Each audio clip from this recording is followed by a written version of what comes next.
Everyone. All right. Thank you. This event and the reception is mask or optional. You'll see me often in a mask because I have a 6-week-old grandson. And the same thing going around. But anyway, everybody's welcome. I'm Dick Engler.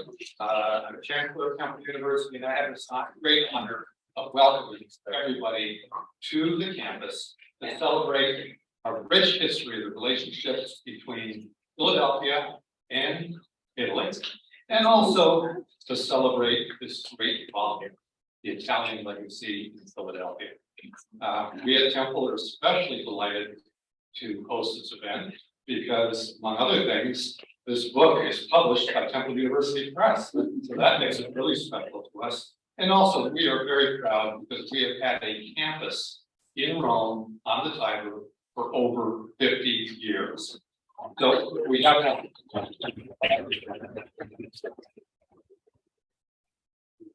outstanding panel to discuss the Italian legacy book and relations between Italy and Philadelphia.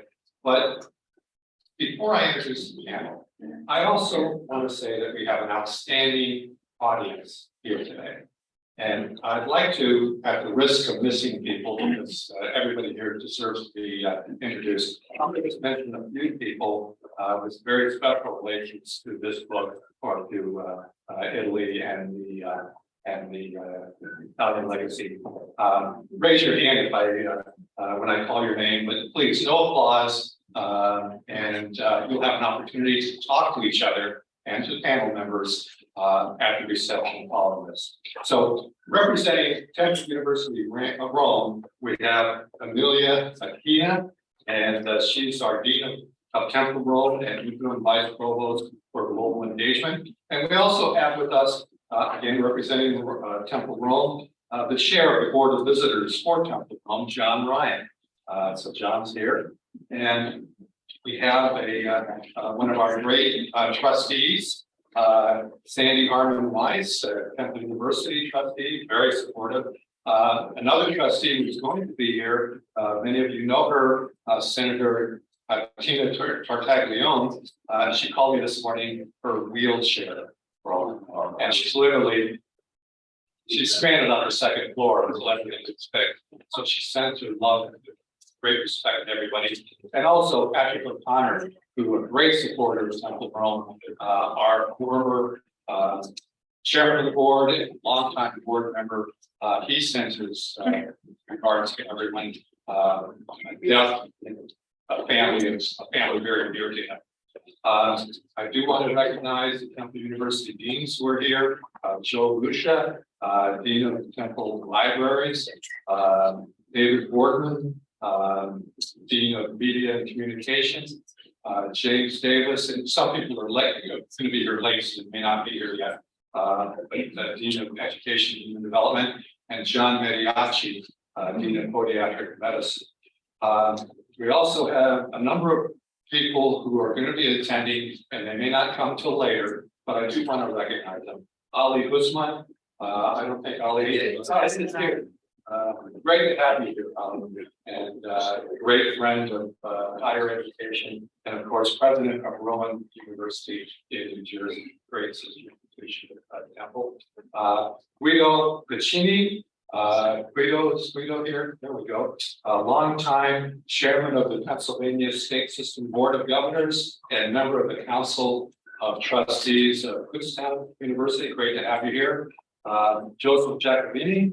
I don't know if Joseph is here yet, but he's previous chairman of the board of Drexel and previous vice chair the Philadelphia Orchestra, and Michelle Masucci, who is here, and there she is back. She's Vice Chancellor for Research and Economic Development for the University System of Maryland.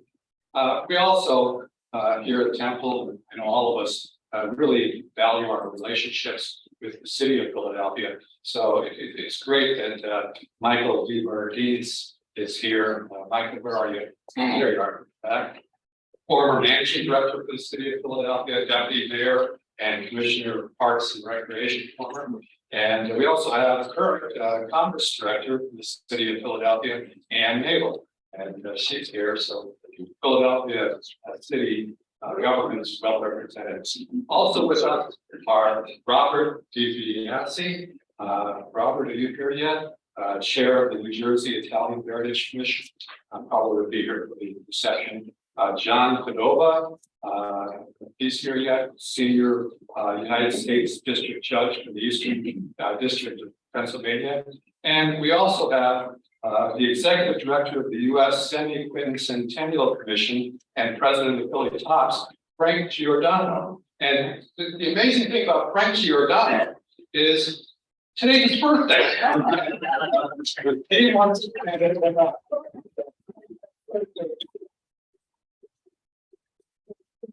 we also have, in addition to the people on the panel, some authors of some of the chapters of the book. Gilda Battaglia, Laurel Olderasari. I don't know if Gilda's here yet. Pietro Brasica. There it is. Guido, thank you. Pietro, thank you for being here. Jeremy Good is a chapter author. Albert Guri and Chris Williams Sanchirico. And so the neat thing is the reception. You can talk to all these people.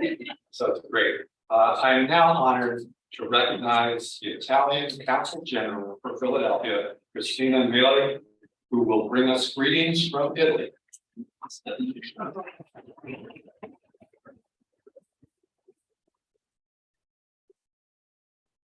Good afternoon, everybody.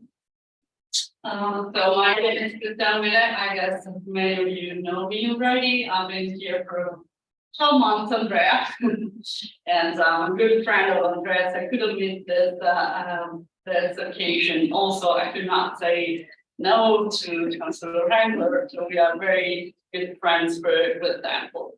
And this is really a strong connection, and it's also a personal connection. So Andrea and I, we crossed paths many ways. Because while I was in Rome, we started a career together in the same Directorate General of Europe for Europe. And then we in succession, I think, came to Washington, where I spent many years in New York. And then the first person I told when I was appointed to Philadelphia was Andrea. And so I asked Andrea, how's the city? And a New Yorker, I had no idea, I must say. And Andrea was so kind and also made me a great pictures of the city. And I said, okay, I'm coming. So to thank Andrea for this, welcoming me in the city. I want to reciprocate his contact to the city where he has very good friends. And also for the Temple University, fun fact, my husband was in the Temple last week for a conference in Dubai, by something in the science and whatever it would be. And I said, well, bring my regards. I'm sure he didn't. So, but I'm happy to meet you here for the first time, and next time I'm in Rome, I will be happy to join you. Just a quick remarks on the book. The book was on my desk the second week I was in Philadelphia, and that was also a very welcoming gift because I had a chance to understand many things I had no idea. And also, I think many people in Philadelphia have no idea as well. So it is a book that is well done, and it was useful for me and for many other people. And the fact that I like is not only it talks about the legacy of experience of Philadelphia, but also of the ideas, and the ideas connect us with the future, and the future connects us with the higher education that at Temple and in all the institutions here in the city we appreciate so much. And so this connection has the strength to become even stronger and in the future. And that's what we do at the Consulate General, and I think Andrea knows this very well. We try to connect our countries, our cities, our people, our young people, especially the students, especially the entrepreneurs, especially everyone who has an interest in our culture, in our culture, but also in our economic life. This is just to say that we not only have to cherish what the Italians have done so far, but also to continue this strong relationship among us. And with that said, I will leave to the real discussion of the book. I thank all the people that contributed to the book, that wrote so deeply, and let me open this chapter of my life in this way. Thank you very much.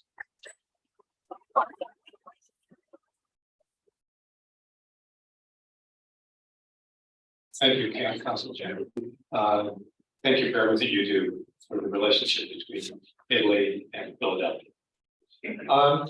The plan for today is to have a panel session until 3:30, followed by a reception. It's going to be upstairs in the fourth floor. In the interest of time, I'm just going to very briefly introduce the members of the panel, and they will speak one after the other, so we don't take a lot of time to continue introductions. And of course, there'll be time at the reception for you to interact with everybody here. Our first speaker needs no introduction. Here from Italy is Ambassador Andrea Cantari, a beloved friend of Philadelphia when he served as Consul General. He is both co-editor of the book and author of sections on the history of the Consulate General in Philadelphia and Ciao, Philadelphia. He will be followed by the co-editor of the book, Judy Good. She's now retired as a Temple professor and former head of anthropology and urban studies. She also authored chapters on South Philadelphia, Italian gastronomy, and Temple's Italian connection. Next after her will be Inga Safran, the Pulitzer Prize winning journalist and architecture critic with the Philadelphia Inquirer. And she authored a chapter on the Italian influence on bricks and mortar around the city. She will be followed by Bill Valerio, who is the Patricia Van Berg Allison Director and CEO of the Woodmere Art Museum in Philadelphia. He wrote about the Italian artists of Philadelphia. Finally, we wanted to have a commentator who wasn't involved in the book. And so we reached out to Dominic Vitiello, a professor of city planning and urban studies at the University of Pennsylvania. His new book is called The Sanctuary City, Immigrant, Refugee, and Receiving Communities in Post-Industrial Philadelphia. It's open access and free to download. And then following Professor Vitiello's comments, I will invite questions, if time remains, from the audience. So if you have any questions, otherwise the reception will be a great time. So let's get right to it. I'm pleased to turn the microphone over to Ambassador Andrea Cantari.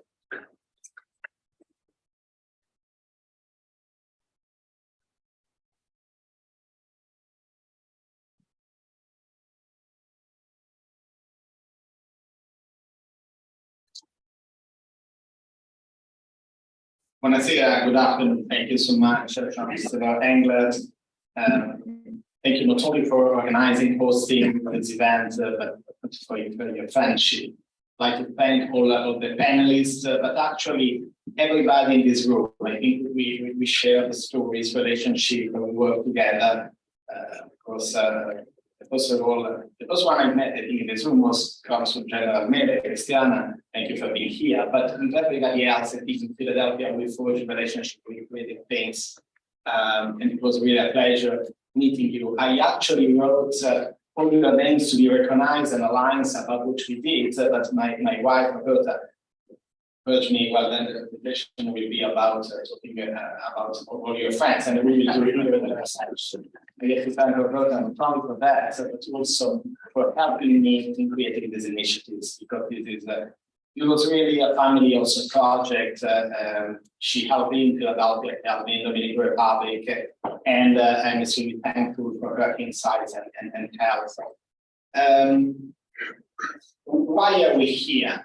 I was mentioning this personal relationship, the love we share with many of you, because this book was also a labor of love. I mean, we work, and I mean me and Judy Root, since 2016, and of course it was a pandemic, but it was a tough project. I mean, we had to take care of several dimensions of the love affair between Italy and Philadelphia's region. And so it needed a lot of serious investigation and serious stuff. So thank you again for being here. When I arrived in Philadelphia, I saw so many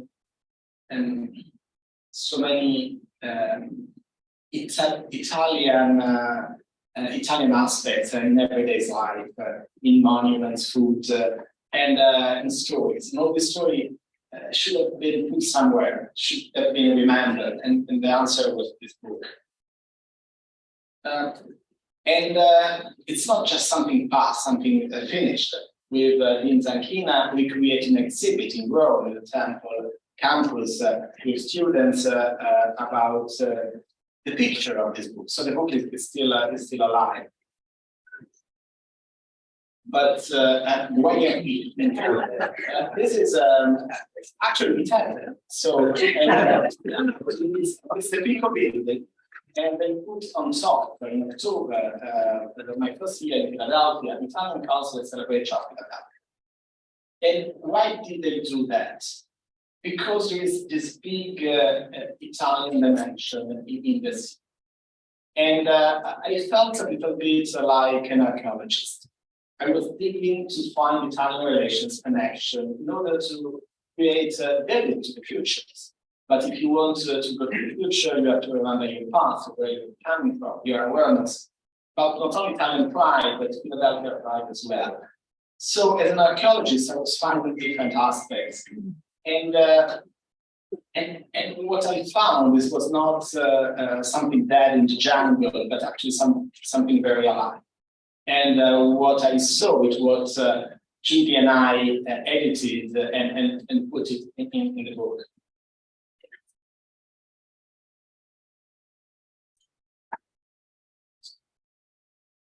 That's what also Italy. So this is two pages article on Corriere della Sera, the most important Italian newspaper, that recognized what is Philadelphia, from Rocky to Botticelli, Italian Philadelphia. The deputy director of the most important Italian newspaper came here and wrote 2 pages about what is the city, the Italian lens, what we can do together. And that's his illustration. It's nice of the book, because you see Italian cars, DNA, Rocky, of course, but the Joyce Pinto, immigrants and monuments on the Delaware River, of course, Gino's parts and all that stuff. Everything together. We had, of course, we started with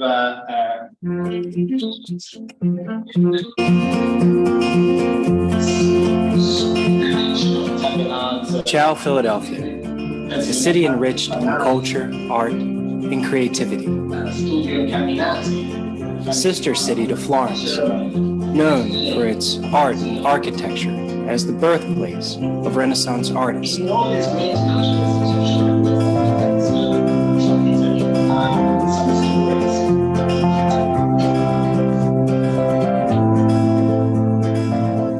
Philadelphia hosts a colorful. Go to the next, and then the beautiful Longwood Garden, the Pen Museum with the Basilica style facade. And something that Inga Safran actually helped us to find a bit of sites, a copy near 8th Street, near Market, and nobody knew about that. Then the cathedral, which is similar to, was inspired by an Italian church in Rome, the P&A with Italian music, Italian events, the Pen Museum with Italian Italian events. Other videos that are still nice, you can still enjoy it, this video. That was our logo. The birthplace of the United States of America, Philadelphia is a city deeply connected to Italian values and the Italian way of life.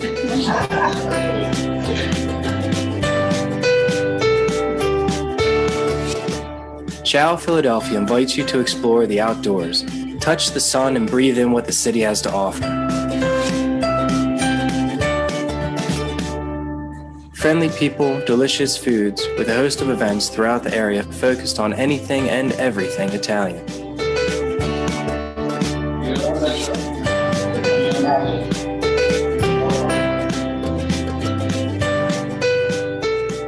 Murals stretch the landscape as people fill the streets of lively entertainment. Ciao Philadelphia welcomes you to be a part of the ever-evolving Italian influence. And then Italian cast, Fred Simeone Foundation. Italian origin musicians. Rocky, of course, well, that's the Italian market. Rocky.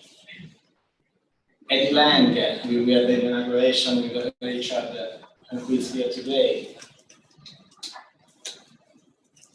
The Union League, SEPTA, even SEPTA was one of our sponsors, and we had a tour at Independence Hall with the Rangers, so Italy was sponsor for the educational program. So that was easy, not so much, but it's clear that there is big Italian footprint in the city, and that was important.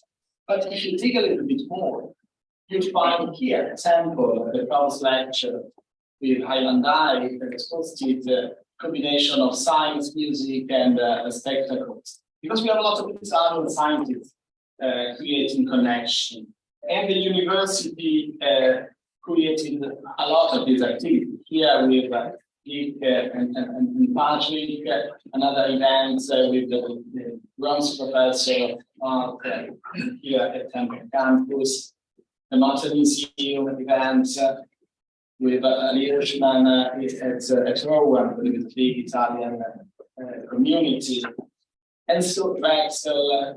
So many universities wanted to be part of that. And we are here, even in another book edited by Temple Press, there is a recognition of what the Italian Council did together with Press to create bridges and forge opportunities for the city. And this is our list of events, a sponsor, everybody was there, from American Online, SEPTA, Ottoman, and so many. And after all this recognition, there are opportunities. The first transatlantic degree in medicine that allows people to graduate in both continents and be able to practice medicine in Italy and in the US, between Policlinico Gemelli, Università Cattolica in Italy, and Jefferson here in the US.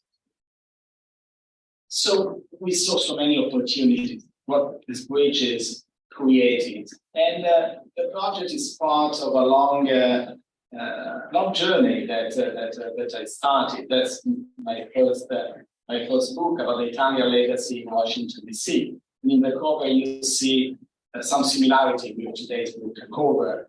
It's another painting of the Michelangelo of the Capitol, Bromidi, Costantino Bromidi, painted the dome of Capitol Hill in Washington. And the book started with a conversation with then Speaker, Nancy Pelosi, Speaker, let's see in the next few days if she will change her job. But Well, you will see. We are surprised, maybe. But she told us you have to make a book and tell the story, and we did, That's the forward of Nancy.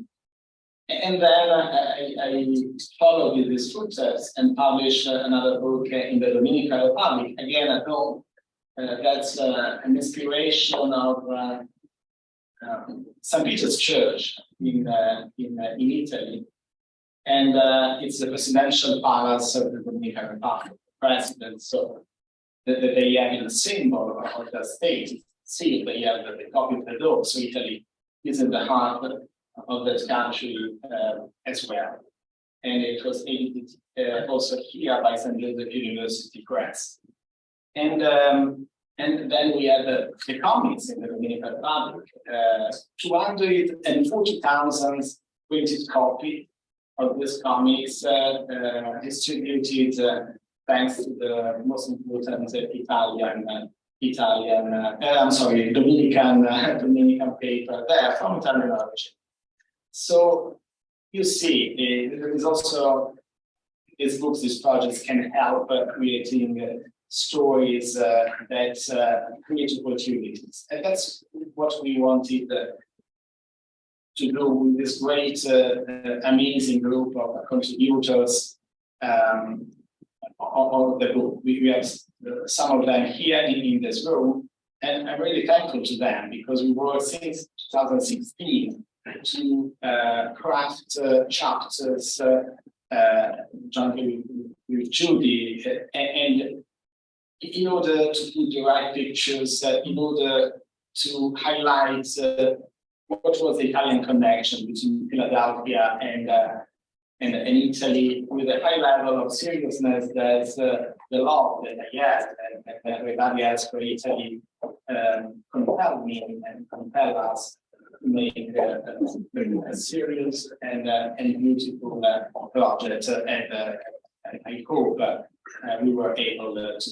So thank you so much for being here, for your friendship, for having helped us to create living bridges between Italy and Philadelphia. Thank you so much.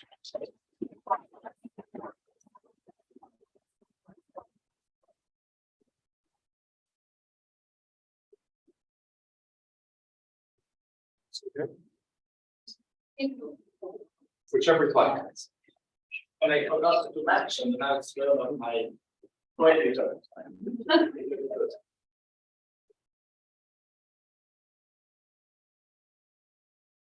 Hi, Mike.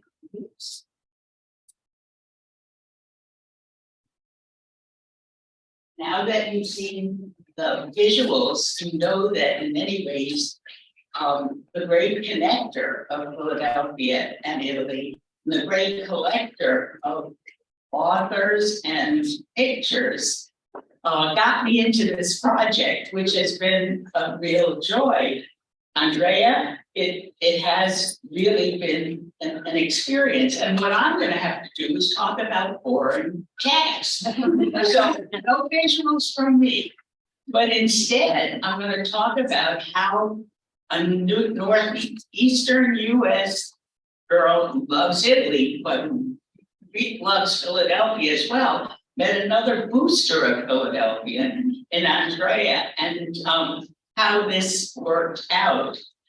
I have been working on sociocultural differences in cities in the United States, and mostly on the way boundaries form in cities, the way groups ally and conflict. And so this was a way of using my ability to frame Philadelphia and Andrea's great connection facility. It's an amazing facility for connection. My first project had been on Italian food. It was a gateway to studying how ethnic boundaries form and are maintained. But then I went on to study other groups in Philadelphia, but Philadelphia always was the context. And I began to study the big picture of Philadelphia, thanks to scholars in this room who do a lot of wonderful work on the political economy history of Philadelphia. And so there were a lot of bridges between us and ways that we could complement each other. Our vision for the book was to create an accessible volume, one that would grab people and mostly tell stories, but would still have something to say to scholars, something new to say. It was a tall order, as it turned out. It sounded simple, but in order to avoid stereotypes and oversimplicity, we ended up with a huge variety of evidence and a huge variety of disciplinary expertise. For example, there were people who were looking at Italy, Italy-Philadelphia relationships through the lens of the actors and agents who made the connections and the interactions between people. There were people looking at institutions and how they had developed over time. And there were people looking at individuals embedded in households and local communities who were bringing Italy to Philadelphia. There were people who had worked up close and personal with communities and individuals, people who had done life histories of individuals and people who were doing histories of communities. So there were a wide variety of diversity in the techniques of research, the nature of the evidence. And so in addition to the visuals, there was an awful lot of variety. And these things we tried to sort of keep hidden. We didn't want to be didactic. We didn't want to be inaccessible. We didn't want to lecture. And that's why I'm lecturing to you today. Because it is hidden and it is sort of running throughout the book. We were addressing the book to multiple audiences. We were trying to talk to Philadelphians in general, as well as to academics in specific literature. And we were dealing with two different places that themselves were different. We were dealing at the beginning with two young republics forming out of very different backgrounds historically and having relationships with each other, mostly state-to-state relationships, and later institution-to-institution relationships. But the individual relationships and relationships between people are those mostly between elites, between prominente and the American public, because the other voices and the other relationships are hidden in time. But as we get closer to the present, we get much more of a view of the actors, and the actions that get taken, and the different agents who create the Philadelphia community and its relationships to Italy. So our two young republics were mostly communicated to each other through text, through letter writing in one chapter, through book reading in the chapter on Palladian architecture, and through the travel of diplomats mostly. And I urge all of you to read Andrea's article on the history of the consul generals in Philadelphia, because it really shows you the variety of diplomats, the different regions they represented, all representing different governmental practices. Some were kingdoms, some had titled people, others were republics to begin with.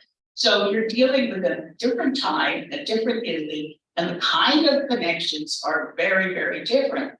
In the next period, we see a growing metropolis which looks to Europe for taste and civilization. They look to Europe at the classic both cultures and at the Renaissance cultures to improve their understanding of the world. And so we're dealing here with the Grand Tour. We're dealing with the changes in the Grand Tour as it moves from a period in which the new sort of intellectuals of America went to Italy to learn about Italian arts and culture. And at the end, you're getting a lot of consuming families, as in Lisa Coletta's article about expatriate Americans in Italy, who are mostly consuming for conspicuous consumption and for maintaining their status in Philadelphia. So you're getting a totally different set of contexts and actors behaving in different ways. And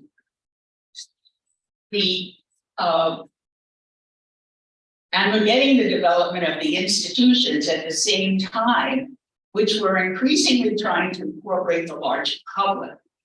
We're trying to make uplifting the Philadelphia population by developing the institutions, the museums, the kind of not to be too praised fairs. One of the things I really love about this section is the development of the institutions in Italy that were helping to broker purchases of Italian art objects. The institutions here, like the fairs that were bringing culture to Philadelphia.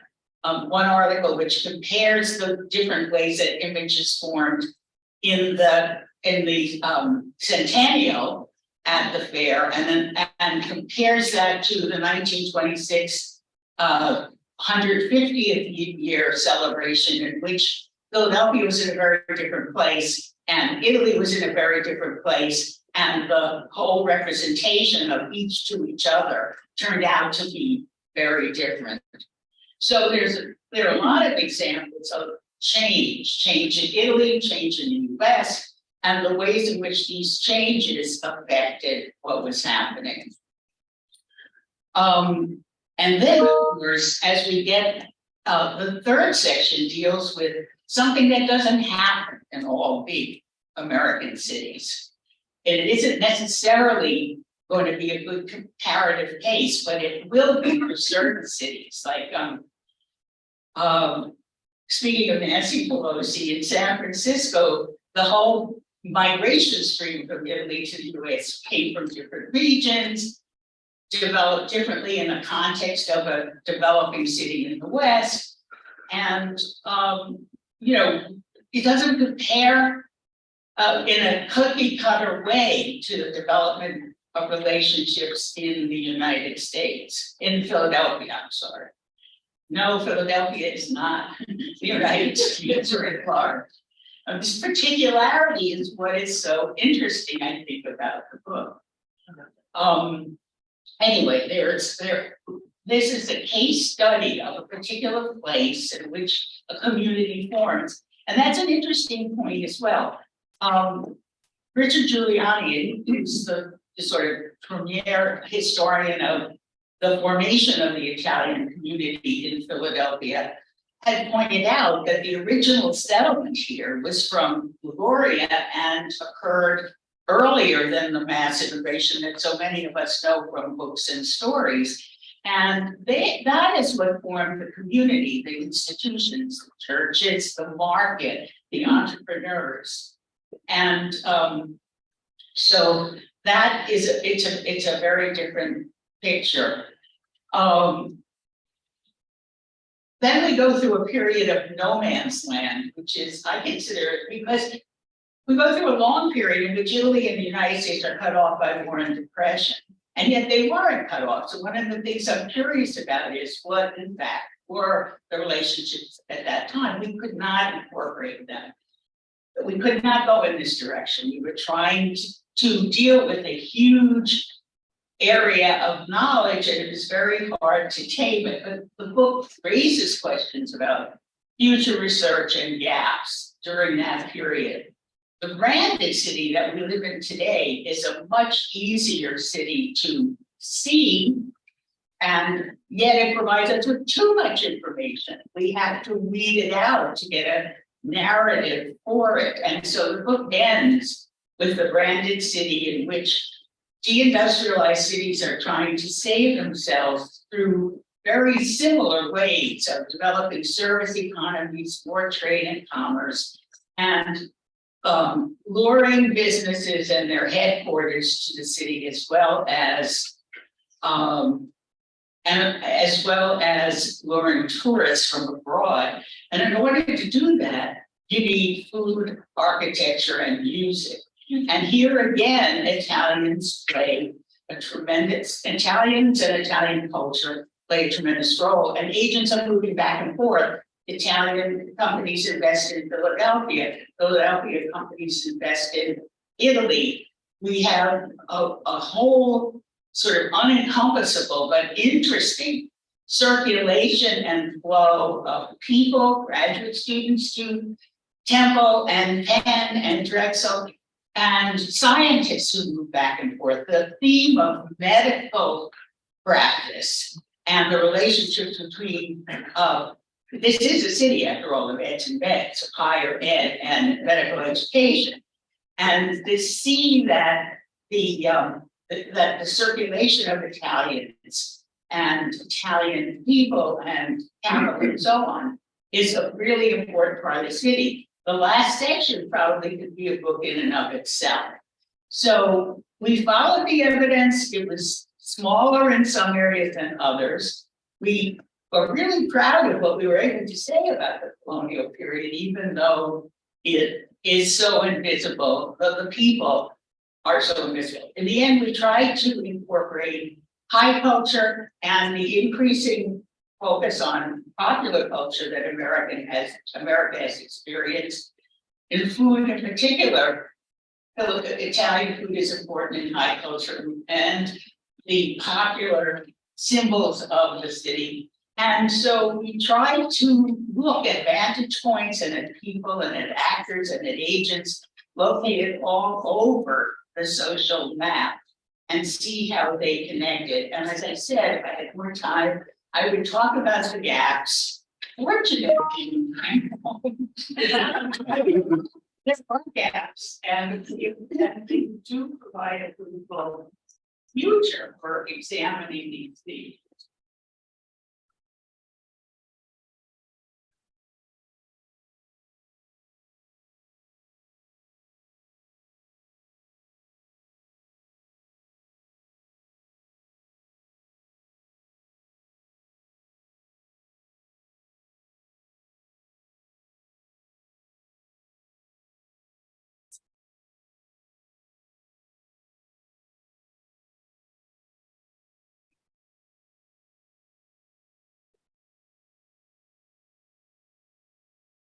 Thank you, Judith and Andrea and everyone for being here. It's wonderful to see so many people and so many names that I know and see you in real life.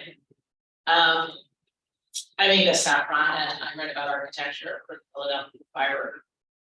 It was something like 8 years ago that Ambassador Kanakari first told me about his plan to put together a book about Philadelphia's Italian legacy.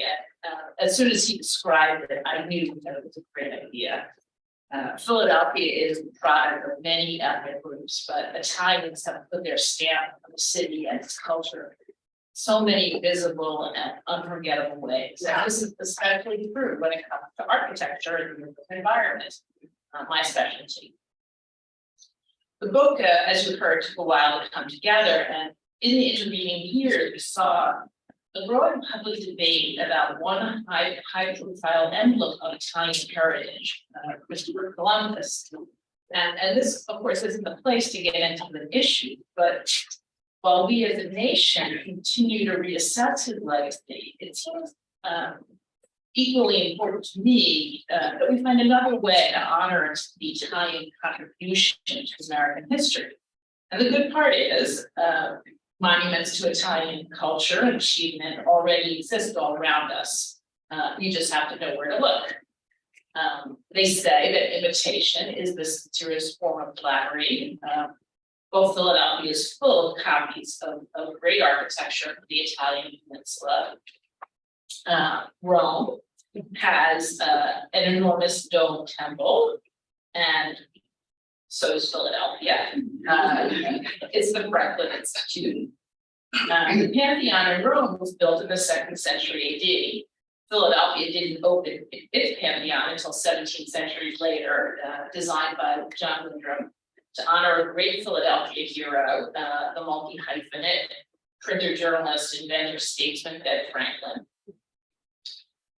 Florence has the formidable 15th century Strozzi Palace, which was built by the Medici family's fierce rival, Filippo Strozzi the Elder. Philadelphia has its own version of the Strozzi Palace, built in 1925 by the financier Edward T. Stotesbury as the headquarters for the powerful banking house Drexel & Co. And there are several interesting similarities between these two buildings.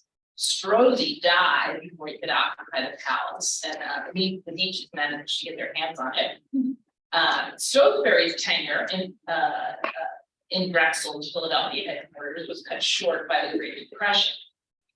Fortunately, both works of architecture survived the loss of their patrons, and Philadelphia's Palazzo still dominates the corner of 15th and Walnut Street. Florence had the Great Synagogue.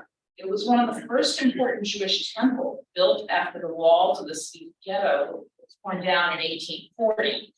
And it was given an especially lavish treatment as a way for Jews in Italy to celebrate their new legal status.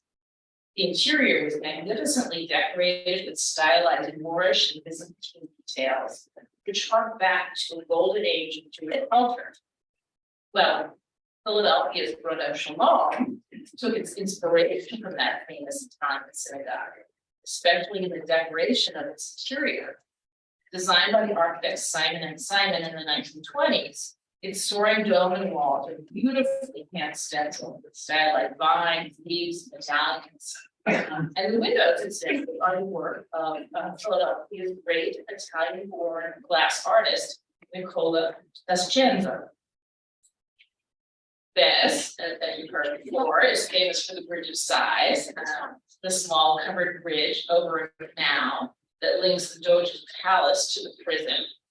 I got its name from Lord Byron, who imagined the prisoners sighing as they took their final glimpse of Venice's turquoise lagoon before being thrown into their cells.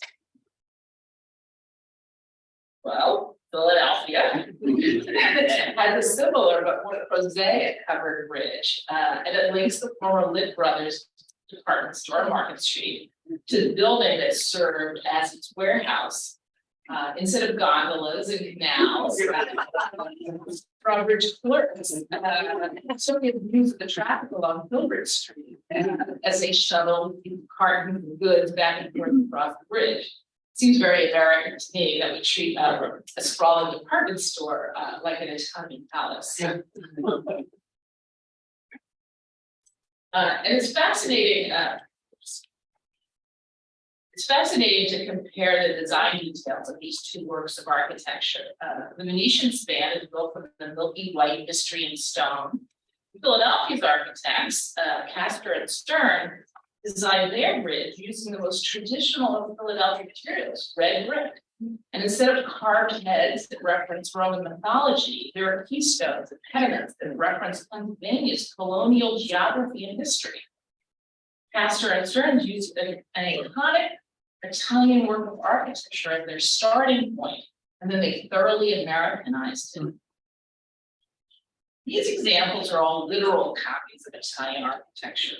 But of course, Philadelphia abounds with architecture that uses the classical vocabulary of ancient Rome to create something distinctly American. They similarly mix columns, pediments, and domes to suit their needs. And you can imagine that the old Jacob Reed men's store on Chestnut Street shows this distinguished Tuscan design as a way of connecting their clothing to Italian tradition of fine tailoring. American architecture has never been pure. We like to borrow, to mix and match. We see elements of Roman architecture matched together with Greek or Spanish. But it's hard to imagine how Philadelphia's fine building could have been constructed, whatever their style or antecedents, without the skill of Italian craftspeople who emigrated to Philadelphia. Italian excelled at brickwork, stone carving, plasterwork, stained glass. You can see one restored example in the lobby of the Divine Lorraine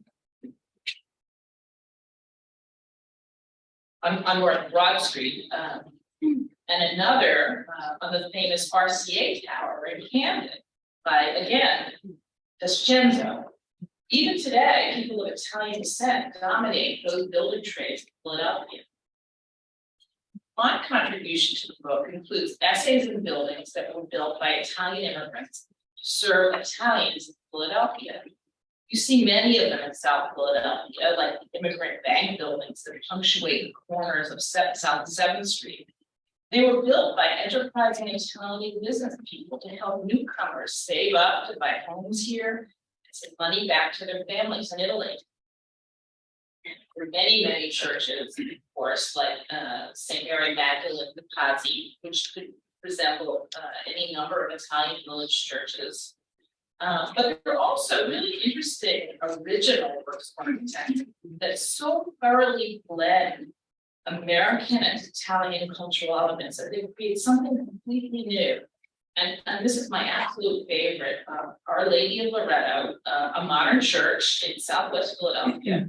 I mean, I guess modern, I think it's the 30s.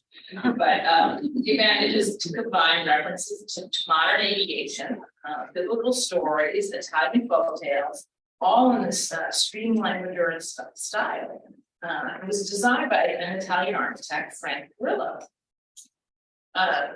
This is a quick survey, and I hope it gives you some sense of just how many monuments to Italian culture exist in Philadelphia. There's so many examples, far more than can be shown in this short program. You can buy the book. But there's one thing we know: without these architectural contributions, Philadelphia would be a much less beautiful city. Thank you very much.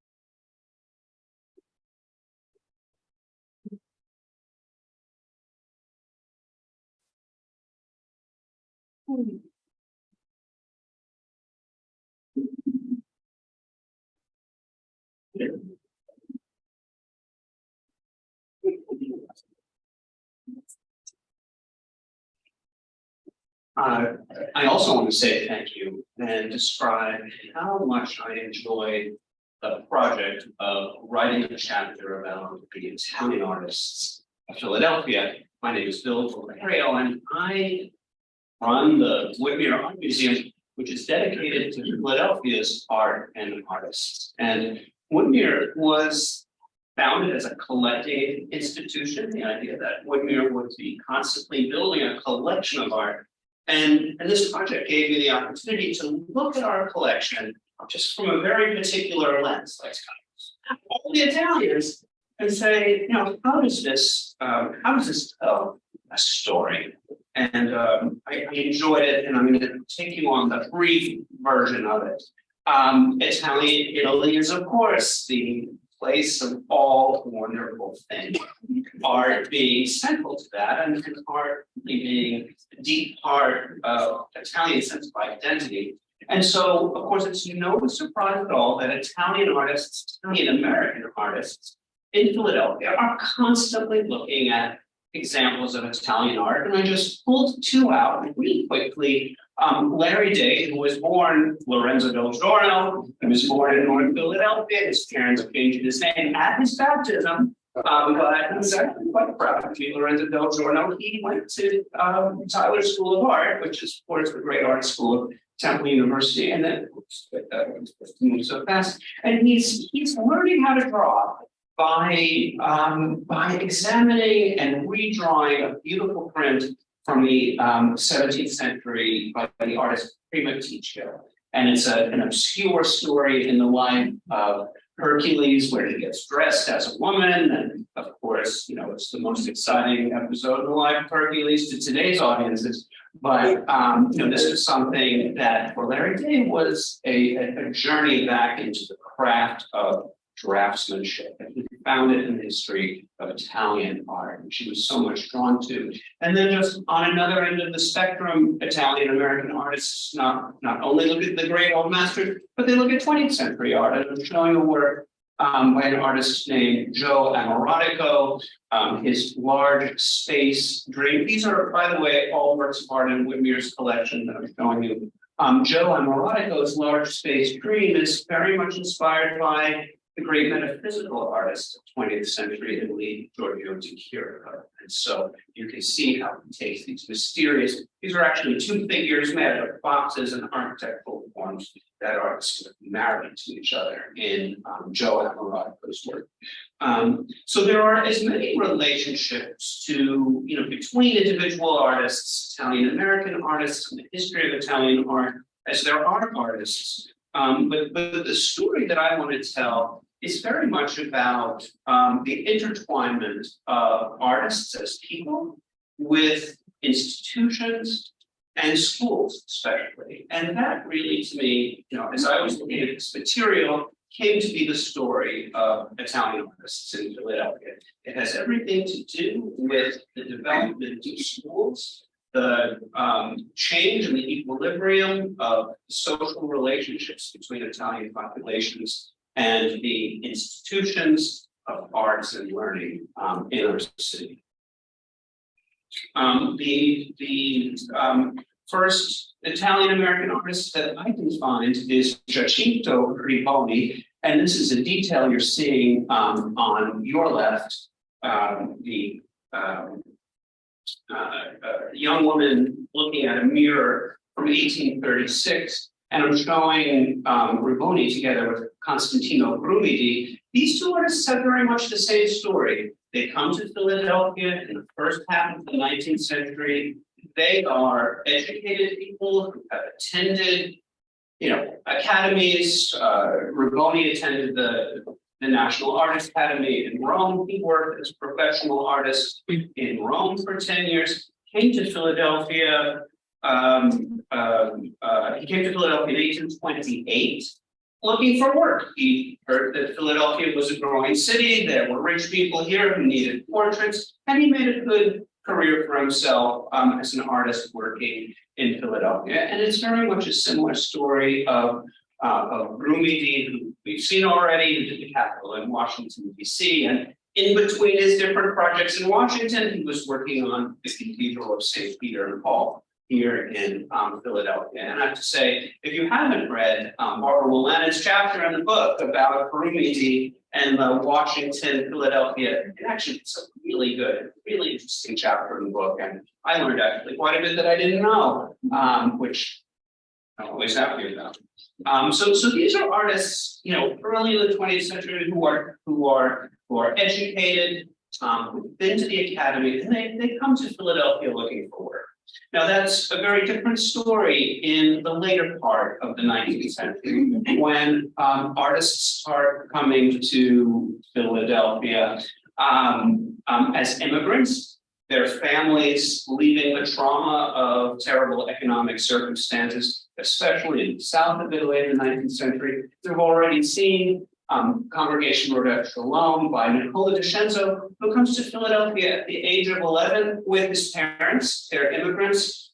He's had a little bit of training in the stained glass arts in Italy. He gets a job during the day in the building trades, attends classes at night, can afford to go to school properly. But he takes classes at night at the Museum School for the Industrial Arts, and then starts his own shop.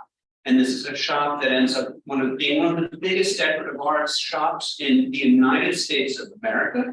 He not only does Congregation Rodef Shalom here in Philadelphia, but the National Cathedral in Washington, D.C. And he gets the enormous contract to decorate all of the horn and part arts, food ornaments all across the country. And I'm showing a detail of the horn and part art window that we have now on Whitmer. And did the Chestnut Street horn and heart art. But in both DeCenzo, it's an example of somebody who comes to Philadelphia as a kid with his family, and so is the great Harry Bertoia, who may be one of the great Italian American artists of 20th century American art. I'm showing his reinterpretation of planet forms at Woodmere. Bertoia, like DeCenzo, he comes to Philadelphia as a teenager with his family. They're immigrants. They have very little money. They go to Detroit, where he has an older brother working in the automobile industry factories. He has kind of a passion for the arts. He goes to Cranbrook. He makes friends with Florence Knoll, comes to Philadelphia to work for Florence Knoll outside of the city in Valley, Pennsylvania. He makes so much money on the Bertoia chair, which becomes kind of a famous icon across America, that he can devote the rest of his career to making art and sculpture. And I'm showing the free interpretation of planet forms now at Woodmere, commissioned by the city of Philadelphia for the Old Convention Center, which is in West Philadelphia. Now, Italian institutions to support artists had a beginning in 1931 when artists like Severo Antonelli, and I'm showing his portrait of Mussolini. Severo Antonelli was a photographer. Again, came to Philadelphia as a kid with his family, but was fascinated by Italian futurism, went back and forth between Italy and Philadelphia in the 1920s. Got the attention of Il Duce, made an official portrait of Il Duce, but very soon after that, that trip to Italy, came back to the United States and stayed here and never went back. Antonelli started the Antonelli Photography Studio in Glenside, Pennsylvania. But what's important here is Severo Antonelli, then Badura, together with the Papali brothers, who were artists who had a frame shop in South Philly on Passyunk Avenue, founded a social club that they called the Da Vinci Art Alliance in 1930. And that very quickly became a social hub for Italians who were interested in the arts or who were artists, and they created an exhibition space. And so a lot of the artists whose work you're going to see had their first exhibitions at the Da Vinci Art Alliance. And this is the first institution that I know that's supporting Italian artists and giving them a place to show their work. And then family can be that structure, and we couldn't talk about Italian-American artists without talking about the Martino Commercial Design Studios, which was one-stop shopping for all your art needs. And so they did graphic design, advertising, art for home decor, interior design, sign painting, and fine art in any color you want. And this was directly from their advertising. The members of the Martino family were Antonio, Giovanni, Filomena, Guillermo, Alberto, Ernesto, Francesco, Edmondo, and the next generation, Babette, Nina, and Ava. Nina Martino is still a working artist in Philadelphia today. I'm showing her a vacant lot. Antonio Martino became an extremely famous Impressionist painter whose work is part of what we call American Impressionism more broadly across America. The first U.S.-born Italian-American artist that I know of who gives us the pattern is again somebody very much associated with Temple University, and that's Raphael Sabatini, born in the United States, went to the school district of Philadelphia Public Schools, which had an excellent art program, which it no longer has, but through public school systems, got a scholarship to go to art high school, and then Temple University, Tyler School of Art on scholarship. He then, went to Italy, connected with avant-garde artists in there. And then, aside from then teaching at Tyler School of Art, Sabatini, for many decades, is the president of the Philadelphia Art Alliance on Rittenhouse Square. And when Woodmere became, in 1940, the museum dedicated to collecting Philadelphia's artists, the Art Alliance was Woodmere's sister institution dedicated to exhibit Philadelphia's art and artists. So they were found, or they were, these missions were formed by the same groups of Philadelphians that wanted to see the city's arts move forward. And Sabatini is incredibly important for again, creating a cultural anchor for Italian artists. I'm also showing the NW Air building. He did the architectural sculpture that you can see when you walk around Washington Square. The Pinto family, it's one of the great dynasties in the arts of Philadelphia. We've already talked a little bit about Jodi Pinto, but again, these are Jodi Pinto's uncles, Salvatore and Biagio, and her father, Angelo, are taken under the arm of Albert Barnes. He's kind of a wild card in the arts of Philadelphia. He sees them in Philadelphia public school classes that have come to the Barnes Foundations and said, these three brothers really have something. And he takes them under their wing, he sends them to the south of France to work with Matisse. This is a painting by Salvatore Pinto that he made on the beach in Nice with Matisse. And they, of course, then inspire their next generation artists. Artists also come up through the public schools, become important teachers in Philadelphia. Filomena della Ripa in the 1950s, 60s, and 70s at the Leiter School of Art, was an important teacher and inspiration to many artists. And Peter Paone, again, who's one of the, still to this day, I think, one of the great senior spokespeople and kind of grandfathers in the arts for so many young students. I'm coming to the end here. Anthony Visco, a third generation Italian American, the Italian American artists working today are not coming from marginalized cultural traditions. They've attended all the fine schools that we would want to. Anthony Visco is, again, I wanted to sort of tie back to Brumidi and this idea of architectural decoration. Anthony Visco worked in Philadelphia. Is probably the lead maker of arts for churches around the world. He works for the Vatican on a regular basis. You have to reserve this time, a decade in advance. This is a work that we have at Whitbeer. It's a fragment that he really loved that was preparatory for the Church of St. Rita in Cascia in South Philly, and then Mariel Capana, Rocky's Riverboat and Teepees, and again, an example of Italian-American artists exploring their experience as American artists in America today. Thank you.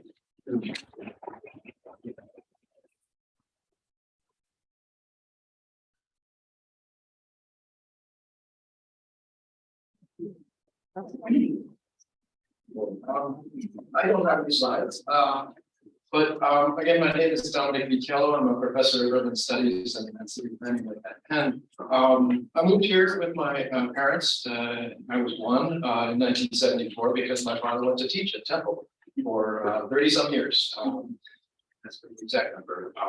And taught as much as he could in Rome, or in Alamo, for Temple. So thank you so much, Chancellor Engler, Consul Canipati, and Judy, who's in many ways, for me, as a scholar of migration and the migrant communities over the last 20 years in Philadelphia, Judy's work has been really, a fundamental inspiration. Also, people like Carolyn Adams and others in the urban studies and geography department are really important for me, shaping my thinking around this city. As I said, or as you said, right? I'm mainly a scholar of migration, and so I want to reflect largely on the migration, but not only of people. A thread that runs throughout this book. We've heard wonderful discussions and illustrations of the threads that run through this book on the arts, architecture, many other important topics. And I think the migration thread too makes really rich and substantial contributions to the history of immigration in Philadelphia and the United States. So from page 1, right, Consul Canipati, you're in your prologue, right? You're exploring what, for those of us who study the migration history of the United States or British colonies in particular, before it's the United States, find a really familiar and important history of connecting places through migration, right? As Count Joseph Ravara, Consul General of the Republic of Genoa, works for Willie Morris and Company. Some obscure merchant house. No, this is the premier merchant house in Philadelphia and arguably America at this point, run by the merchants who financed the American War of Independence, if you know him, Robert Morris, and had really profound effects on the region's ties with ports throughout the Americas, Europe, other parts of the world. The migration of merchants really to a great extent defined Philadelphia's very place in the world, not just the world economy, but also shaping so much of the intense transnational cultural exchange, intellectual influences, and also other people's migration that are all really major themes of this book, explored in really great depth and detail across different chapters. So many of the chapters in this book do such a wonderful job of illuminating how ideas and cultural practices migrated. We got a lovely illustration of that already from my co-panelists. But in the first section of the book, right, Maurizio Lasagna's chapter on merchant Joseph Lizzi and his friendship with Thomas Jefferson illustrates this. The next chapter by Kathleen Croce on Jesuit migrant educators and their major contributions, right, to the growth of American higher education in this region and so many regions. You can identify with Jesuit universities, right? You know, that's a big story. And it's following migrants, right? Particular groups of migrants. We learn about different types of migrants and migration, and their different influences on Philadelphia and its ties to Italy in each chapter.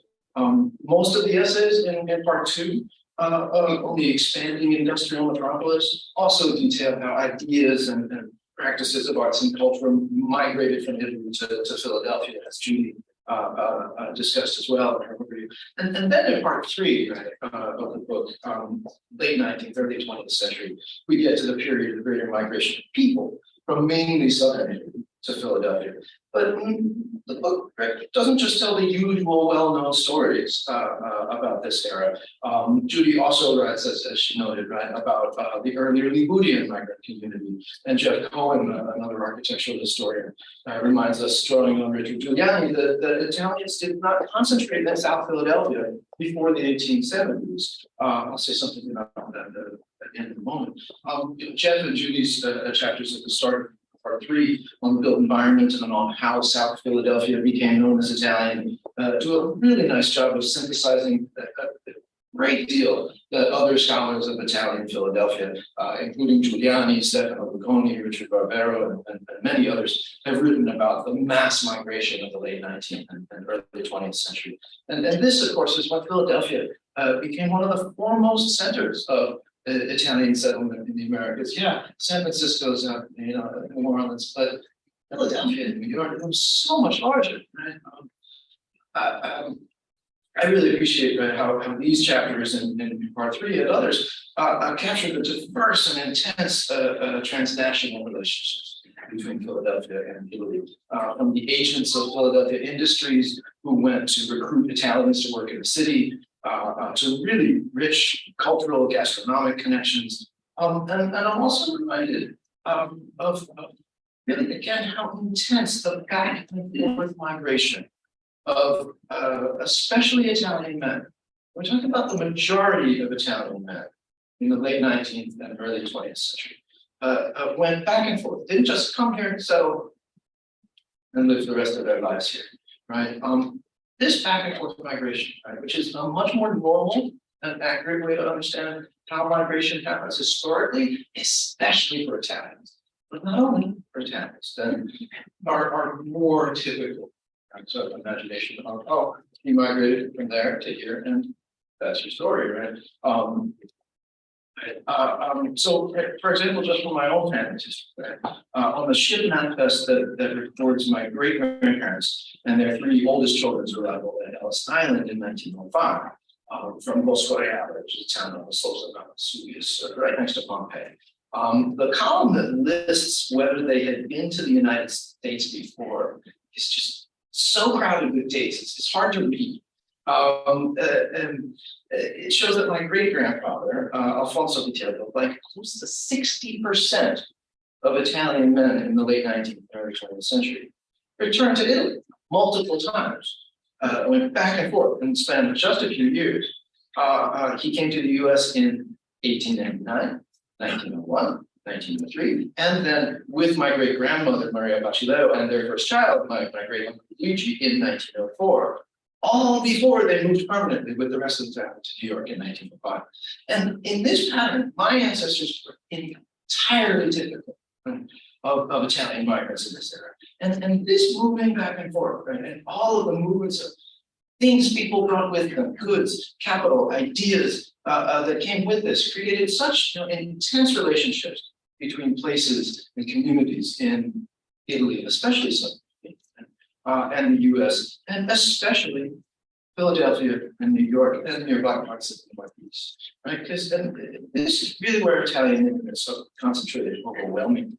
And one reason it's important that this book is about Philadelphia. And as Italian descendants still do live in these regions overwhelmingly. If you look at a map of ancestry in the 21st century in the United States, it shows this very persistent concentration. And part 4 of this book about the present illuminates really beautifully so many ways that these connections remain alive today.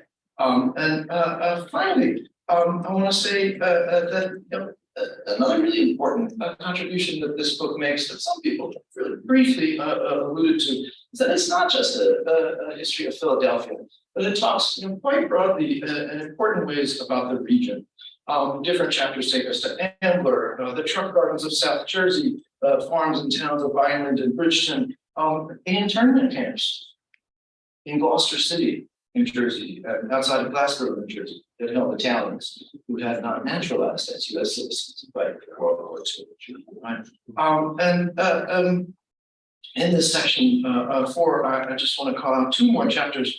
Right? The migration thread continues in really important ways in Salvatore Mangione's chapter, which documents the really little studied migration of medical professionals. This is so crucial to the health and economy of Greater Philadelphia in the late 20th and 21st centuries. That's obvious to all of you. And it's such a big, and I think in migration scholarship, and I'm just a really overlooked part of the post-1965 immigration, what we call new immigration to the US. And finally, and not unrelated, I really just want to celebrate one more chapter that I think just does such a wonderful job of tracing the intimate relationships between people and institutions in Philadelphia and Italy. And that's Judy's chapter on Temple and Rome. So thank you so much for including me in this event, and I'll turn it back to Chancellor Anne.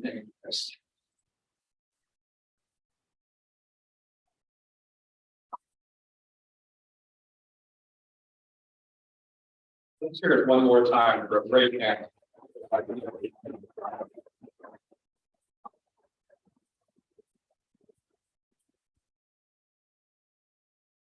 All the important people at Temple, the staff who put all this together, tell me there's no time for questions. However, it's a debate. So, one question. Does anybody have a question? And then I can say we had audience participation. Does anyone have a question that they want to ask at all? Okay, then what we're going to do is we're going to get ready to move on. I found every bit of it. I just absolutely read it. And full disclosure, my wife is third parent's born.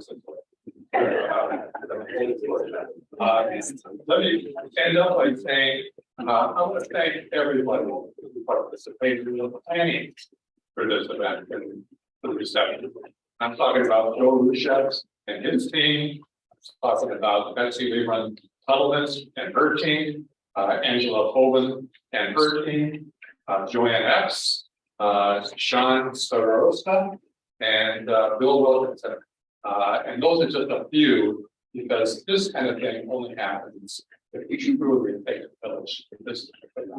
So I want to thank everybody for everything. Thank you for a great panel. You'll have an opportunity to interact with each other and with the panel and with other chapter authors in a few minutes. We're going up to the 4th floor. We're going to exit that way. However, at the reception, there will be an opportunity for you to get both purchase the volume and to get signed by any of the authors. And I find that One is at home. One is needed at work. One is also needed in the car because as you drive around. So, it really should be free. Thank you, everybody. Thank you for coming.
Little drawers, like.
Yes.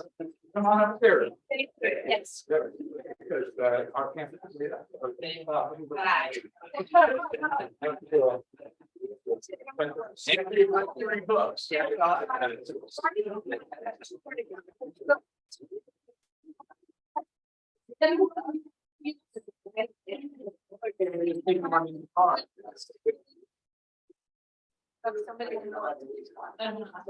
The new class data.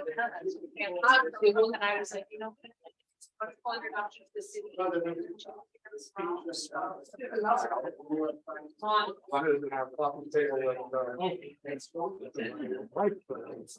Pretty sure I could be on rack and one for Kristen for my sister. Come on up. The elevators are down. Yes, we know we have. Yes. And I know. Yes.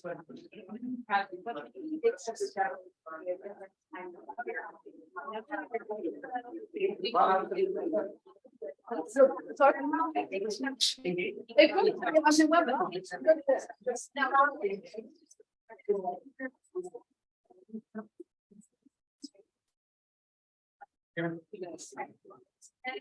I